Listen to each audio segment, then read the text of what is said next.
اللہ تبارک و تعالی آگے یہ فرماتے ہیں کہ اگر یہ رزق میں تنگی آتی ہے تمہارے تو در حقیقت اس کی وجہ تمہارے خود اپنے تمہارے اعمال ہوتے ہیں۔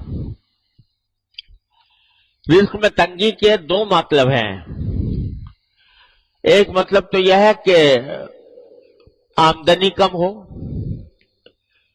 اور اتنی کم ہو کہ اس میں گزارا نہ ہو سکتا ہو، یا کم ہوتا بہت ہی تنگی کے ساتھ گزارا ہوتا ہو، یہ بھی رزق کی تنگی کی ایک شکل ہے۔ اور دوسری رزق کی تنگی کی شکل یہ ہے کہ آمدنی دیکھنے میں تو بہت ہے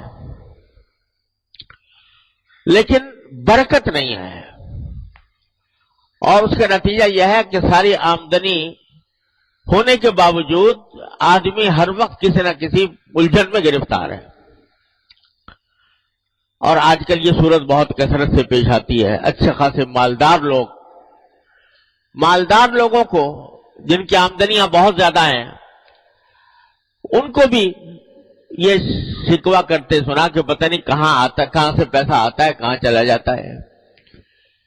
اور نتیجہ یہ کہ پیسے کا اصل فائدہ تو یہ تھا کہ انسان کو راحت ملتی، انسان کو آرام ملتا، اطمینان سکون حاصل ہوتا، لیکن بجائے آرام اور اطمینان حاصل ہونے کے اس سے پریشانیوں میں اضافہ ہو رہا ہے۔ یہ ہے بے برکتی۔ آمدنی تو ہے مگر برکت والی نہیں ہے۔ اللہ تبارک و تعالیٰ جب برکت عطا فرماتے ہیں تو تھوڑی آمدنی میں انسان کو سکون آرام مل جاتا ہے، راحت میسر آ جاتی ہے۔ اور اللہ بچائے اگر بے برکتی ہو تو لاکھوں کی اور کروڑوں کی آمدنی ہو، اس کے باوجود انسان پریشان ہی نظر آتا ہے۔ اور قرآن کریم نے ایک جگہ فرمایا کہ بعض اوقات انما یعذبہم بہا فی الحیاۃ الدنیا، اللہ تعالیٰ اس مال کو ان کے لیے عذاب کا ذریعہ بنا دیتے ہیں دنیا ہی کے اندر۔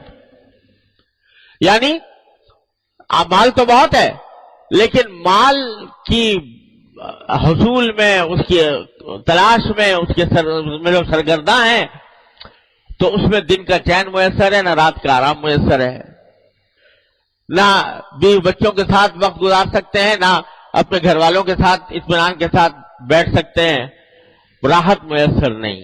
پیسہ ہے مگر راحت نہیں۔ یہ بھی رزق کی تنگی کی ایک بدترین شکل ہے۔ تو اللہ تبارک و تعالیٰ دونوں قسم کی تنگیوں کا، اس میں الفاظ جو ہیں دونوں قسم کی تنگیوں کے کو شامل ہیں کہ چاہے آمدنی کم ہو یا آمدنی میں برکت نہ ہو، دونوں کی وجہ در حقیقت یہ ہے کہ تم لوگوں کے حقوق ضائع کرتے ہو۔ لوگوں کے حقوق کیا ضائع کرتے ہو؟ پہلا ذکر کیا یتیم کا، لا تحاضون علی طعام بلکہ لا تکرمون الیتیم، یتیموں کی عزت نہیں کرتے۔ یہ نہیں کہا کہ یتیموں کو کھانا نہیں کھلاتے، بلکہ عزت نہیں کرتے۔ مطلب یہ کہ اول تو یتیموں کی دیکھ بھال میں تمہاری کمی ہے، اور اگر کبھی کوئی کرتا بھی ہے تو اس کا جیسا اکرام ہونا چاہیے، جیسی عزت ہونی چاہیے، اس قسم کی عزت اس کو نہیں دیتے ہیں۔ وَلَا تَحَاضُّونَ عَلَىٰ طَعَامِ الْمِسْكِينِ، دوسرے لوگوں کو بھی کوئی ترغیب نہیں دیتے کہ تم مسکینوں کو کھانا کھلاؤ، مسکینوں کے حاجتوں کو پورا کرو۔